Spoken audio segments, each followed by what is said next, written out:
Bismillahirrahmanirrahim. Limarudatillahi subhanahu wa ta'ala wa hidayatihi wa inayatihi wa taufiqihi. Summa ila hadratin nabiyil mustafa Muhammadir Rasulillah sallallahu alaihi wasallam wa ala alihi wa ashabihi wa azwajihi wa ahli baitihi ajma'in. Summa ila jami'i masyayikhina wa asatidina wa mursyidina, summa liwalidayna khususan limu'allifi hadal kitab. Al-Fatihah. A'udzu billahi minasyaitonir rajim. Bismillahirrahmanirrahim. Alhamdulillahi rabbil alamin. Ar-Rahmanir Rahim. Maliki yaumiddin. Iyyaka na'budu wa iyyaka nasta'in. Ihdinas siratal mustaqim. Shiratal ladzina an'amta 'alaihim ghairil maghdubi 'alaihim waladdallin. Amin. Alhamdulillahi rabbil alamin, wassalatu wassalamu ala asyrafil anbiya'i wal mursalin wa ala alihi wa sahbihi ajma'in. Rabbi shrah li sadri wa yassir li amri wahlul 'uqdatam min lisani yafqahu qawli. Qala al-muallif rahimahullahu ta'ala wa adama naf'ana bi'ulumihi fid dharain amin. Summa qala Allahumma hidayatan lis-shawab ya rabbal alamin. Syurutu sihatil qudwah, syarat-syarat sah mengikut. Ai halul makmum ma'al imam, yakni keadaan makmum bersama dengan imam.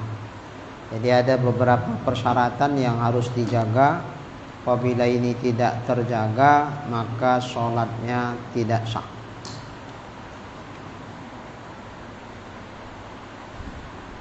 Yang pertama, alla ya'lamal ma'mum butlana sholati imami. Makmum tidak mengetahui batal sholat imamnya. Itu syaratnya. Jadi kalau makmum tahu sholat imam batal, ya makmum wajib pisah dari imam. Jangan tetap ikut. Apabila tetap ikut, ya enggak sah sholatnya. Atau ketahuan belakangan. Nah, ini juga tidak sah kalau penyebab batal imam itu sesuatu yang nyata, bukan sesuatu yang tersembunyi. Apa misalnya batal imamnya bihadasin au ghairi, dengan terjadi hadas pada imam atau sebab yang lain. Nah, ini kalau makmum tahulah imamnya ini udah batal, udah buang angin, maghrib ke isya duduk cerita-cerita, tahu-tahu buang angin ini, yang bakal jadi imam, biasa jadi imam ini buang angin, dengar suaranya kita, cuman dia nggak dengar, nggak sadar karena ketawa dia, saking sur ketawanya nggak sadar kalau dia buang angin. Tapi makmumnya tahu, nih buang angin bapaknya. Giliran waktu jadi imam, nggak ngambil wudhu lagi dia, nggak boleh kita ikut dia. Ketika kita bilang, Pak, bapak tadi waktu ketawa tadi, bapak ada buang angin. Ah, enggak katanya. Iya loh Pak, enggak, aku dengar. Yang lain, bapak yang lain dengar? Enggak katanya. Yang lain bilang enggak dengar. Tapi aku dengar, yakin aku bapak buang angin tadi. Suaranya mantep kok Pak. Aku rasa enggak. Terus dia jadi imam. Karena kita yakin, kita tahu bahwa memang itu dia udah buang angin, wudhu dia menurut kita batal, berarti sholat dia nggak sah. Kalau kita ikut juga nggak sah, kita ikut dia. Kita nggak berjamaah sama dia. Karena dalam keyakinan kita bahwa imamnya wudhunya sudah batal, nggak sah kita ikut dia. Au ghairi, atau yang lainnya lah. Umpama yang lain itu nampak aurat imam, nampak auratnya. Begitu kita tahu auratnya kelihatan, ya nggak boleh kita berjamaah sama dia. Karena menurut kita sholat imam batal, udah terbuka auratnya. Jangan kita tetap berjamaah, mufaroqah wajib. Kalau terbukanya tidak dari awal. Tapi kalau dari awal memang udah terbuka auratnya, misalnya karena bolongan api rokok, berarti dari awalnya ini memang gitu setelan kain sarung dia. Cuman tadi kita belum tahu. Sekarang rakaat yang kedua kita tahu, Allah bolong, nampak paha imam itu. Berarti dari awal sholat pun udah kayak gini lah, ya nggak sah kita ikut ya. Karena memang dari awal. Beda kalau tersingkap saat itu. Nah, saat itu kita tahu, maka kita mufaroqah dari dia. Tapi kalau dari awal memang udah terbuka kian, berarti dari awal memang dia nggak sah sholatnya kan? Kita ikut dia, walaupun tahunya belakangan, nggak sah. Bahkan andai udah siap sholat, kita tengok, Pak kayaknya bolong kain bapak tadi. Masa sih? Tengok, betul bolong. Berarti memang dari awal udah bolong. Nah, kita nggak sah berjamaah sama dia. Karena menurut yang kita tahu, sholat imamnya tidak sah. Karena auratnya terbuka. Ya ulang sama kita. Seperti imam wajib ulang, kita juga wajib ulang. Atau misalnya waktu sholat nampak kita ada tai cecak. Aduh, tai cecak imam. Siap sholat ditengok, betul memang tai cecak. Tai cecaknya udah lengket, berarti dari awal sebelum sholat pun memang sudah ada tai cecak ini. Berarti sholat kita nggak sah. Imam wajib ngulang karena ada tai cecaknya. Kita juga wajib ngulang karena kita mengikut imam yang tidak mencukupi syarat sah sholat. Pakaiannya itu dalam kondisi bernajis. Jadi biar imam, biar makmum wajib ngulang.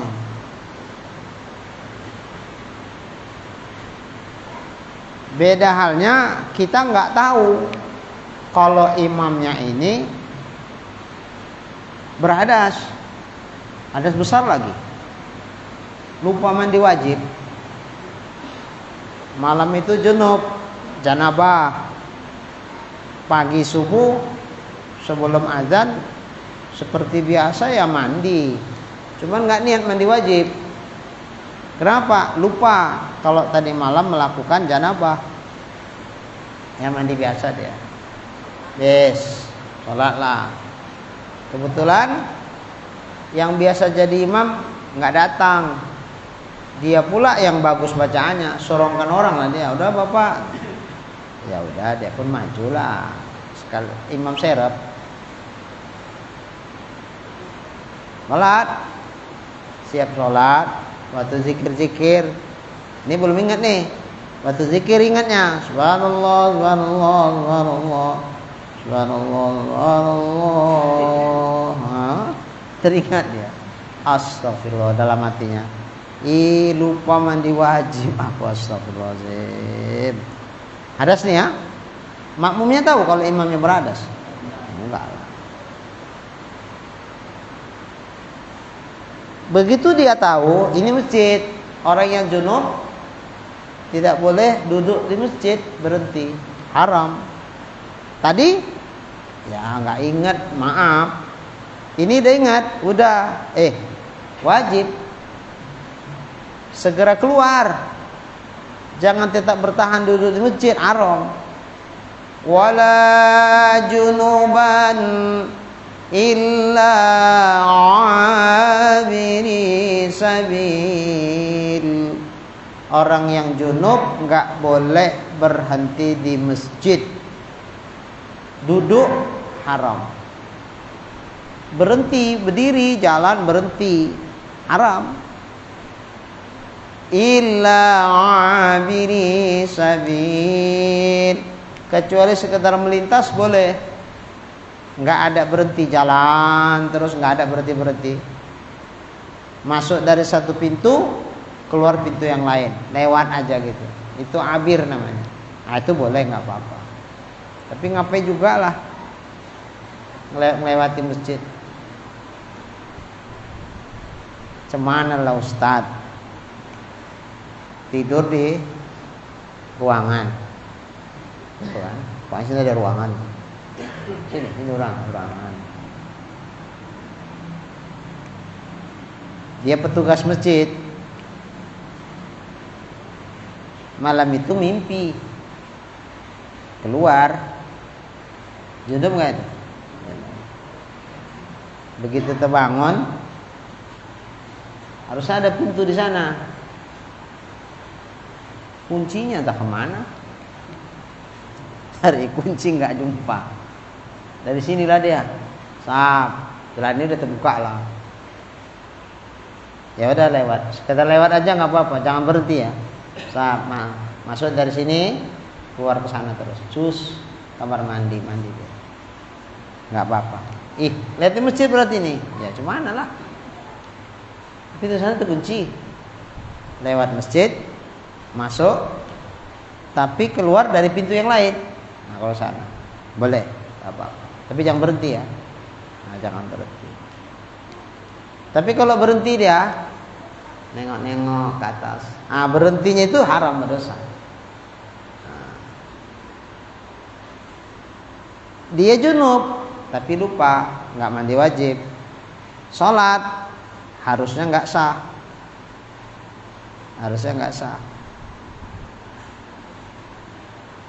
Oke lah, tapi nggak berdosa karena lupa. Cuman nggak sah, wajib ulang. Nanti kalau ingat, udah siap sholat, lagi zikir, berhentikan zikirnya, wajib segera keluar. Tadi belum ingat, masih maaf. Setelah ingat, berlaku hukum, wajib keluar. Jangan dipertahankan zikir. Adalah cemana? Masa imamnya cabut? Biasanya yang cabut duluan makmum. Ini imamnya cabut duluan, apa kata orang ini nanti? Jadi adalah timbang aku malu, ku pertahankanlah ini. Berdosalah. Nggak sanggup nanggung dosa. Masih sanggup nanggung malu daripada nanggung dosa. Keluar, nggak ada cerita. Ya udah keluarlah dia. Tapi itu kalau nanya orang ini kayak mana? Sakit perut, bilang gitu. Bohong, berdosa. Jadi kayak mana keluarnya kalau ditanya orang ini? Dah, pegang aja perutnya. Mana Pak Saidi? Kata orang pegang. Ketawaan sampai megang perut. Wah, mulas. Yang bilang mulas apa? Dia kan, makmumnya kan. Ya udah kan nggak awak bilang mulas, diem aja. Saya megang perut juga. Oh mulas, sudahlah. Bes, pulanglah. Mandi wajib. Kalau Pak Saidi ketahuan juga nih, ngapain pula Pak Saidi mandi? Orang tinggalnya di masjid. Nah ini pulang ke rumah, mandi wajib, sholat diulang di rumah. Siang jumpa lagi masjid zuhur, ditanya lagi sama orang. Kebetulan yang nanya ini akrab pula sama kita. Kenapa Pak Saidi? Makan apa? Kok bisanya kayak gitu? Biasa nggak pernahnya kalau jadi imam mules-mules. Ini kok mules nih? Makan apa kok sampai mules? Imam pula mencabut. Wah, gitu lah. Nah, ada kawan-kawan deket dan akrab. Oh, bukan itu, bukan mules. Jadi tadi pegangi perut, action aja itu. Sebetulnya apa? Lupa mandi wajib. Astagfirullah. Lupa mandi wajib. Iya. Kok bisa? Ya nggak tahu, biasanya pun nggak lupa kok, kali ini bisa lupa. Astagfirullah. Jadi ya nggak boleh lah lama-lama di masjid, kan berdosa haram. Takut cepet-cepet cabut. Lagi waktu subuh takut habis, cepat mandi, ulangi sembahyang. Ya, iyalah imam yang ulang lah. Orang aku nggak sah sembahyangku. Ya kami kayak mana ini makmum ngikut imam yang nggak sah? Ya nggak apa-apa, karena penyebab tidak sahnya itu sesuatu yang tersembunyi. Bisa kita nengok muka-muka orang yang beradas besar? Nggak bisa ya. Nah, makanya dimaafkan buat makmum, sah, karena memang dia tidak tahu dari awal. Beda yang tadi, kentut imamnya, kentut dia buang angin, kita dengar, bapak ini semangat kali yang ketawa, sampai buang angin pun tak sadar dia. Kita kalau buang angin tahu kan kita malu kan. Bapak ini nggak malu, berarti nggak terasa itu dia itu buang angin, saking ketawanya gini-gini kan. Tahu azan dia nggak ngambil wudu. Terus kita bilang, Pak, bapak udah buang angin? Enggak, nggak ngerasa dia buang angin, nggak mau dia wudu lagi. Tuh jadi imam pula dia. Kalau itu kan memang dari awal kita tahu dia udah berhadas, buang angin. Nah, kalau itu tak boleh kita ikut. Nah, kalau ini kan nggak tahu kita. Taunya kita dia junub kapan? Udah siap sembahyang, udah aman itu, nggak apa-apa. Kita boleh pede. Cuma semua jangan ikut. Saya yang dengar dia baca. Kalau nggak umumkan seperti itu, kita tak berdosa. Yang jemaah ini kan nggak tahu cuma kita pribadi. Ya, enggak. Ya kita nggak ada kewajiban seperti itu karena mereka nggak dengar. Kalaupun kita bilang, bapak-bapak sekalian, bapak ini udah buang angin tadi, nggak ada katanya. Yang lain ditanya, ada pak? Entah juga ya, kami nggak dengar katanya. Nah kan one by one kan, satu lawan satu ini. Nah, bisa jadi awak yang salah dengar, bisa juga dia yang nggak ngerasa buang angin kan itu. Jamaah kan menyikapinya begitu. Orang banyak, kita umumkan langsung. Orang banyak, yang mana yang benar ini? Pak Saidi yang salah dengar, atau bapak yang imam ini yang nggak ngerasa angin keluar gitu. Yang mana yang benar? Entah, karena one by one, satu lawan satu. Ibarat hadis ahad sama ahad, sama kuat dia, imbang. Tapi kalau misalnya ditanya yang lain, bapak tadi ada dengar nggak bapak ini? Ya, cuman ya kami takut dia malu. Ya udahlah gitu. Nah, cuman kan gini masalahnya, bapak ini nggak mau ngambil wudhu lagi. Oh iya nyerah pak. Iya pak, udah batal bapak. Kami dengar. Iya. Banyak kan? Kalau itu, ini mutawatir. Dia wajib ikut cakap orang yang banyak.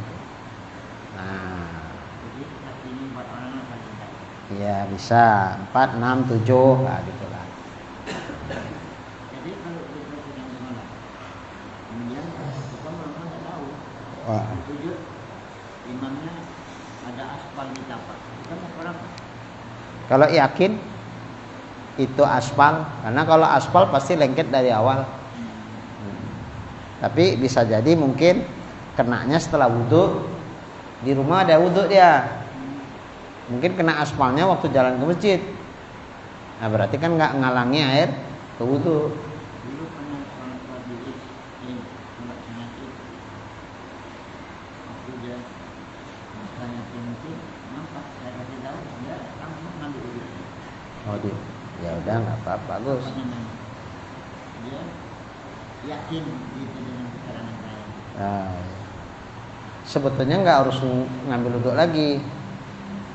Itunya jadi kopek. Yang bikin nggak sah kan yang terhalangi oleh aspal tuh. Nah itu yang nggak sah. Kalau muka sah nggak? Mukanya sah. Mukanya kan nggak ada yang menghalangi, tangan nggak ada ngalangi, kepala nggak, kaki ada, tapi kan nggak semua, sebagian itu aja yang sedikit tuh. Kopek aja dia, kerok. Begitu dia sudah hilang, Nah, siram tentang yang kena itu. Niatkan ini menyempurnakan wudhu yang tadi belum sah karena terhalang oleh tir atau aspal itu. Udah cukup itu aja yang disiram, yang lain nggak perlu. Karena dia di akhir, tertib yang akhir kan. Kaki kan terakhir. Tapi kalau misalnya di tangan, nah, tangan itu aja lah dikopek, kerok, siram. Tertib dia lah. Siap tangan apa? Kepala, ulangi kepala. Siap kepala, telinga umpama sunat kan, ya ulangi sunat telinga. Habis itu apa? Kaki, ya ulangi kaki. Nah, sesuai dengan tertibnya. Kalau begini bagaimana kita? Bila basuh telinga, tidak basuh, mau ulangi setengah kepala. Kepala. Setengah kepala. Kita udah basuh telinga, lupa. Kita basuh ulangi kepala. Kita sapu ada lupa. Kemudian kita sapu baru itu.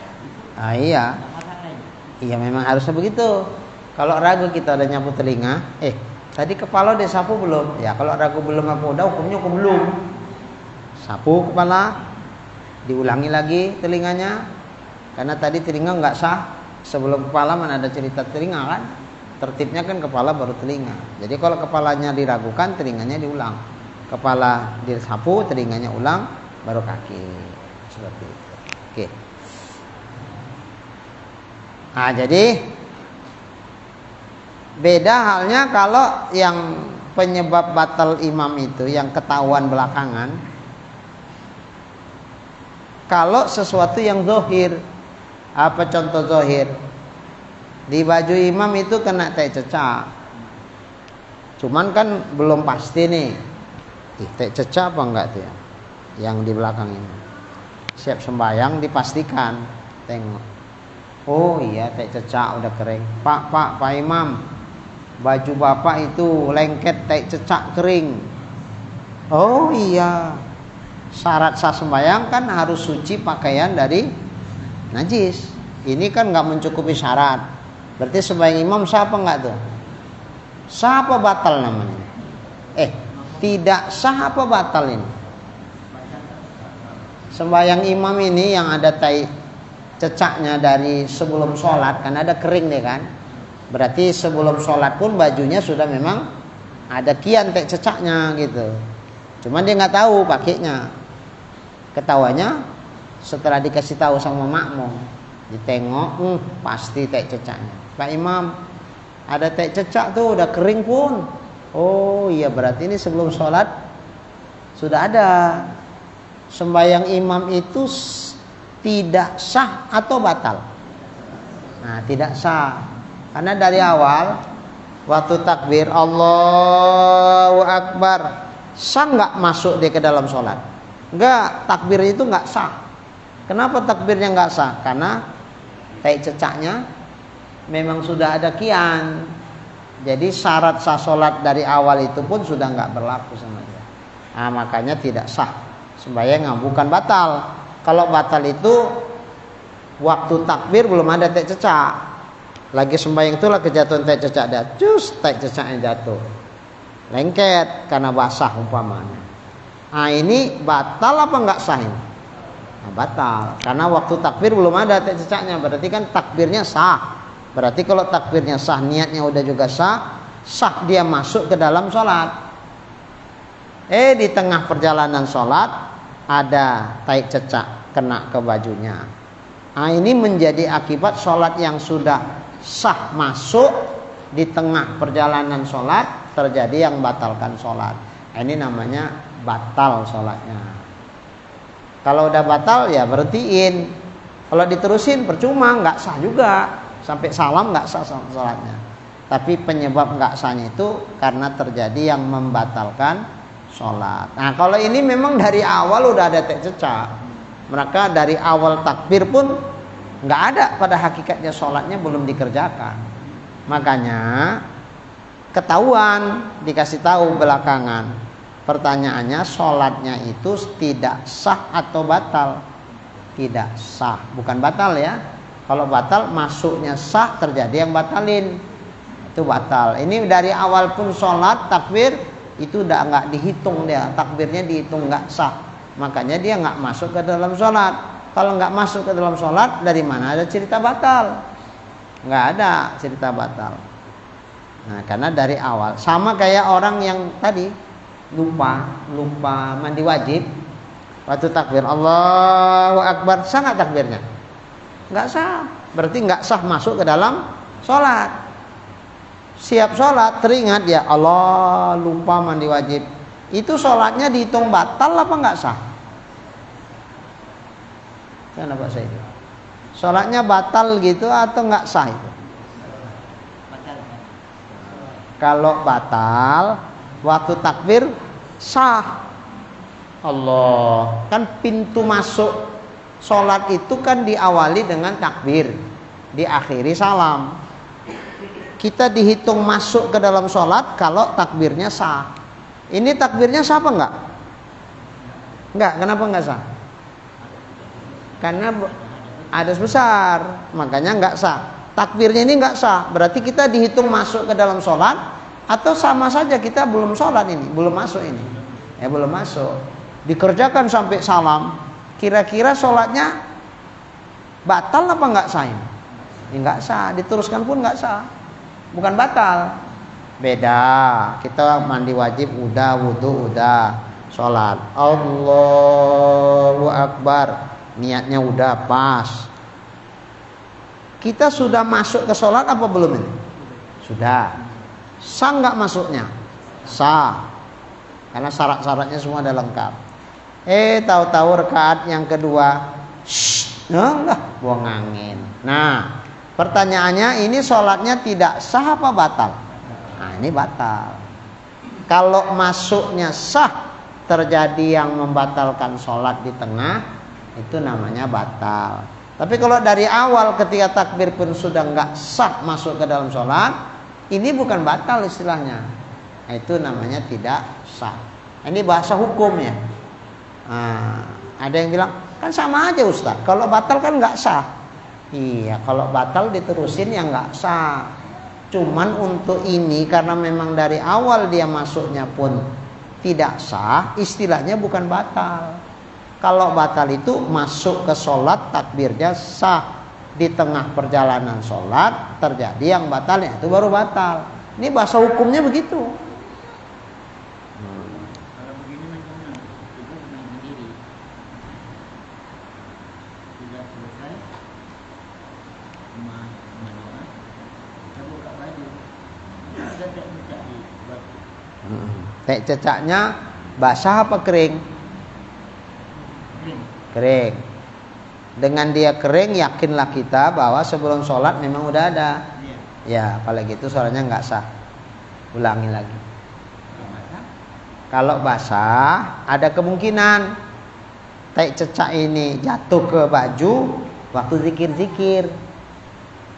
Bisa juga sebelum salam, bisa juga setelah salam. Setelah salamnya kapan? Boleh jadi ketika waktu berzikir. Ya kalau waktu berzikir kena tai cecak kan nggak apa-apa, orang sholat udah siap. Ada nggak kemungkinan kayak gitu? Ada. Kalau gitu udah aman nih sholatnya. Kenapa aman? Sholatnya yang zohir udah siap. Kemungkinan kena tai cecak sebelum salam bisa, tapi kemungkinan kena tai cecak setelah salam pun bisa. Berarti nggak pasti cecak tuh kena tai cecak kena ke baju sebelum salam kan? Nggak yakin kan? Nggak. Tapi yang pasti zohirnya sholat udah siap kan? Udah, ambil zohirnya, buang yang mungkin tadi. Berarti sholat dianggap dihukumkan sah, nggak usah diulang lagi.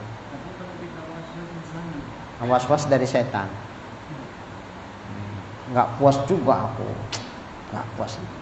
Dalam kajian fikih sudah ditetapkan kalau kita tahunya itu tai cecak setelah sholat dan ada kemungkinan kenanya pun setelah sholat, walaupun juga mungkin sebelum sholat, karena tai cecaknya itu masih basah. Karena dia masih basah, ada kemungkinan jatuh tai cecak ke baju setelah sholat waktu zikir. Nah, hukum fikih sudah menetapkan sholatnya udah dihitung sah, nggak wajib diulang. Itu kan ada ketetapan hukum kan? Setan goda-godain. Ya kalau gitu Pak, kalau ternyata kenanya sebelum salam, ayo Bapak kok enak-enakan nggak mau ngulang, kata setan. Iya juga sih kata kita. Kan jadi was-was. Was-was itu dari mana datangnya? Dari setan. Oh buang aja ngapain? Pusing amat setan. Wong kau musuh Allah Ta'ala, musuhku kok. Enggak kan aku ikut kau lah. Aku ikut ulama lah. Mana kita ikut? Ulama mengatakan sholatnya udah sah, enggak wajib diulang karena ada kemungkinan kenanya setelah salam. Tapi kalau begini Pak Saidi, assalamualaikum warahmatullah, kayak cecak. Kalau itu kenanya kapan itu? Pasti sebelum salam. Wong ketika salam, udah muncul, udah nampak dia. Berarti sebelum salam udah ada. Nah, kalau itu wajib ulang. Waktu kita salam nggak ada teh cecak, rupanya di belakang deh kan. Udah siap lah zikiran doa segala macam, bahkan sudah siap pun kita sholat ba'diyah. Nah, ketika kita keluar dari masjid, dibilang orang, Pak Saidi, kayaknya teh cecak tuh di baju Bapak. Masa ya, tengok kering apa enggak? Nah, kalau kering, ini pastinya sebelum sholat pun udah ada di. Nah, kalau itu wajib ulang. Oh enggak, basah. Nah, kalau basah, kemungkinan kenanya bisa sebelum sholat, bisa setelah sholat waktu zikir, bisa ketika sholat sunat, bisa setelah selesai sholat sunat. Kemungkinan ini bisa semua. Karena ini semua mungkin, maka yang mungkin itu tak ada ketetapan hukum. Yang jadi ketetapan hukum apa? Yang nyata sholat sudah selesai kulakukan. Kemungkinan dia kena teh cecak sebelum salam itu baru batas mungkin. Yang nyata zohir sholat udah siap, ini mungkin nggak pasti, maka yang nggak pasti dibuang, yang nyata pasti sholat udah siap, nah itulah yang jadi hukum. Berarti sholat kita udah sah, nggak wajib ngulang. Nah, datang setan bisik-bisikin, Pak Saidi ikut setan apa ikut ulama yang bilang sah? Ya, ikut ulama aja, ngapain pula pusing-pusing awak kata setan, biarin aja dia ngomong gitu. Nah, jadi jangan terpancing. Nanti kalau kebiasaan kita ngikuti was-was setan, nanti penyakitnya kemana-mana dia, kemana-mana. Terakhir nanti jadi ragu semua. Kalau begini, jadi sembahyang kita terganggu.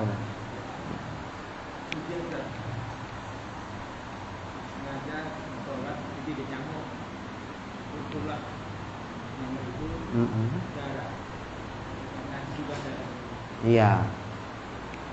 Itu macam mana? Pertanyaannya macam mana? Iya. Apa batal apa enggak gitu ya? Kalau banyak batal, darahnya. Kalau sikit enggak dimaafkan. Cuman yang dimaafkan darah sikit terbawa dalam sholat itu dimaafkan. Kalau bangkai nyamuknya enggak, itu pukul lengket ya. Bangkai nyamuk itu tidak dimaafkan terbawa dalam sholat. Tapi darah yang sedikit dimaafkan terbawa dalam sholat. Nah, jadi kalau gini kan, darahnya aja yang lengket sedikit, tapi nyamuknya jatuh, nggak lengket di situ, oke, nggak ada masalah. Tapi kalau digini kan, darahnya banyak, kalau banyak nggak dimaafin. Oh, darahnya sedikit, tapi nyamuknya lengket, penyet di situ dia. Jadi lengket ya. Nah, kalau lengket berarti nyamuknya menetap di situ. Nah, ini batal sembahyang. Yang bikin batal bukan darahnya, tapi bangkai nyamuknya.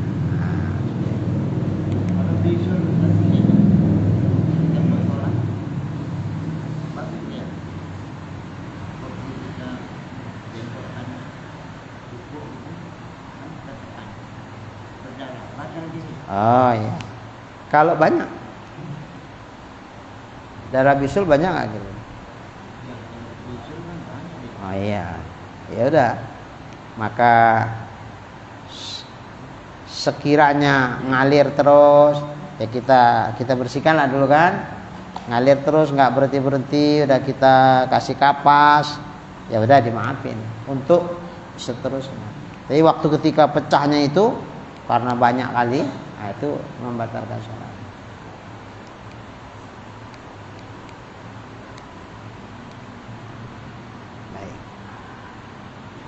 Kamujtahidaini ikhtalafa fil kiblati, seperti dua orang yang berijtihad tentang kiblat. Ternyata ijtihad mereka beda. Nah, ini mereka camping lah di pinggiran hutan. Mereka mau sholat, nggak bawa kompas. Lantas mananya kiblatnya ini? Nengok tanda-tanda. Kata yang satu, sana kiblatnya. Kayaknya salah kau, bukan itu. Sini kiblatnya itu. Baratnya mana baratnya? Sini barat. Mana? Itu bukan barat tuh, selatan. Mana pula selatan? Inilah barat. Yang kau punya itu yang selatan. Ini yang barat. Kau punya yang selatan, aku punya yang barat, umpama gitu lah. Ya mereka sholat sesuai dengan ijtihad masing-masing. Beda lah kiblat orang nih, ya beda, orang memang ijtihadnya beda. Pertanyaannya, boleh nggak mereka berjamaah? Nggak boleh, karena menurut keyakinan si A, kiblat si B itu salah. Nggak sah tuh sembahyangmu itu, nggak, kiblatnya salah. Kata si B, enggak lah, aku yang betul, kiblat kau yang salah, kau yang nggak sah. Berarti menurut keyakinan si A, sholat si B itu nggak sah, makanya dia nggak boleh ikut. Menurut si B pun sholat si A nggak sah, makanya si B nggak boleh ikut si A. Seperti si A juga nggak boleh ngikut si B. Sembahyang mereka masing-masing sesuai dengan apa yang mereka ijtihadkan. Seperti itu. Jadi nggak boleh mereka berjamaah, karena dalam keyakinan makmum sholat imamnya nggak sah, karena kiblatnya salah gitu.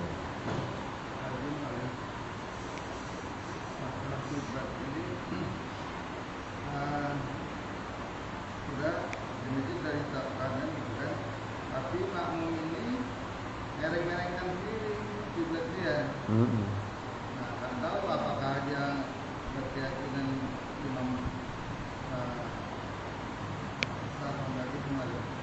kalau memang beda, kenapa harus beda makmumnya? Kalau dia membedai imam, berarti menurut keyakinan dia ini kiblatnya salah nih, yang betul ini. Enggak boleh dia berjamaah sama imam. Walaupun sikit. Ya sikitnya itu enggak sikit kali gitu. Kalau beda sikit-sikit kali, ya itu masih oke lah, enggak ada masalah. Tapi kalau norak, ada kadang norak kali, gini kan, dia gini gimana? Kan norak itu. Tapi kalau beda-beda dikit, ya dibilang beda hampir nggak beda, tapi dibilang nggak beda, ya ada bedanya dikit gitu. Kalau ini masih oke lah, mungkin badannya aja sedikit ngeser gitu. Tapi kalau memang nampak kali bedanya, ada satu masjid tuh kadang-kadang kan, dari yang selama ini kayak gini, mereng sana, jadi mengecil sana melebar gini, sapnya jadi mereng-mereng kayak gitu, ditukarin gitu. Kalau seperti itulah, ada yang beda-beda seperti ini, ada yang gini, ada yang ngereng gini, beda, itu nggak boleh. Berarti menurut keyakinan dia imamnya salah nih kiblatnya, yang betul aku ini. Ya kalau yang betul dia imamnya salah, ngapain diikut? Kalau diikutnya nggak sah dia. Nah, jadi harus ijtihadnya sama. Inilah kadang-kadang kan gini. Dulu waktu bikin masjid sebetulnya ya sudah pas, sesuai dengan ukuran standar waktu itu. Bukan asal-asalan main taksir-taksir, enggak, pakai alat udah. Belakangan 15 tahun kemudian muncul alat baru. Menurut alat baru ini salah, kiblatnya ini kurang mereng nih, harusnya dimerengin lagi. Lah, kalau kita ikut gini, nanti 10 tahun ke depan muncul lagi alat lebih baru lagi. Nah, ini salah ini. Nah, harus dimerengi lagi. Terakhir semuanya ngadep ke sana nanti. alat yang lama itu sifatnya nggak pasti tapi zon. Alat yang baru pun sama, nggak pasti tapi zon. Ini hasil ijtihad, ini juga hasil ijtihad. Yang manapun tidak ada yang menempati tempat yakin. Yakin betul kita ngadep kiblat itu kalau Ka'bah depan kita nampak, itu Ka'bah. Baru yakin aku pas ngadep ke Ka'bah. Tapi kalau Ka'bahnya nggak kelihatan jauh, mana kita bisa yakin? Tapi entahlah, kalau ibarat kayak murid Sunan Ampel itu Ki Bolong, ketika nggak percaya murid-murid yang lain itu pas mihrabnya ini kan standar kiblat nih kan, ini pas apa enggak ya sama Ka'bah yang di Mekah ya gitu. Ada semacam kecurigaan gitu. Dengar sama yang diamanahi bikin mihrab. Lantas dia bilang, ya udah, kalau sampean nggak percaya, ragu-ragu, ya wis ditengok ini pas apa enggak sama Ka'bah yang di Mekah, dibolonginya sana. Udah ditengok dari sini, pas apa enggak sama Ka'bah di Mekah, ditengok orang tua, nampak Ka'bah dari situ, pas. Ya kalau kita punya ilmu kayak gitu ya berarti kita yakin. Tapi selama kita nggak punya ilmu yang macam kayak gitu, kita nggak bisa yakin. Alat secanggih apapun ya tetap sifatnya zonni, ijtihad.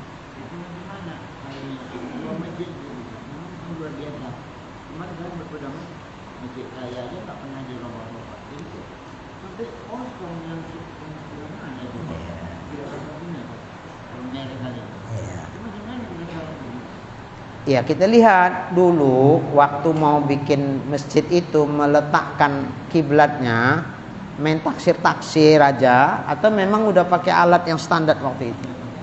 Ya udah. Itulah. Berita-berita itu sendiri pun kan pemberitaan itu kan menempati tempat ijtihad juga, zon juga. Diperkirakan karena terjadi gempa, lempengan bumi segala macam, maka diperkirakan terjadi pergeseran sehingga oleh karena itu kiblatnya juga geser. Itu kan diperkirakan begitu.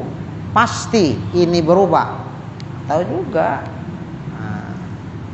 Jadi ini bikin gaduh ini. Yang satu maunya seperti biasa, Allah udah berubah.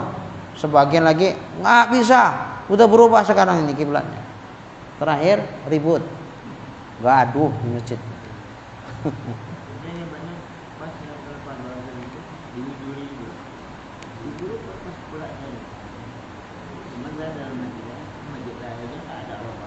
Iya, jadi gini, alat ini walaupun dianggap dia lebih canggih umpamanya, udah ketika mau bikin masjid baru, pakai yang ini. Masjid yang lama yang sudah dibikin, ditentukan kiblatnya dengan alat yang ada waktu itu, nggak usah lagi diukur-ukur. Ini kurang kerjaan nih ngukur-ngukur. Yang baru mau bikin masjid baru, pakai inilah. Ini yang terbaru, kompasnya yang terbaru, pakai yang ini. Bukan yang lama diukur-ukur. Lama diukur-ukur. Masjid Nabawi coba diukur-ukur. Dari dulu gitu aja kan. Terjadi gempa, lempengan tahap apalah. Berubah nggak itu Masjid Nabawi? Enggak kan? Ya udah. Coba diukur, kalau enggak dimarahi dia. Nah, coba. Jadi kalau dia setiap mau sembahyang di masjid, tak ukur nih, cocok nggak nih? Keter nggak dia tuh? Keter.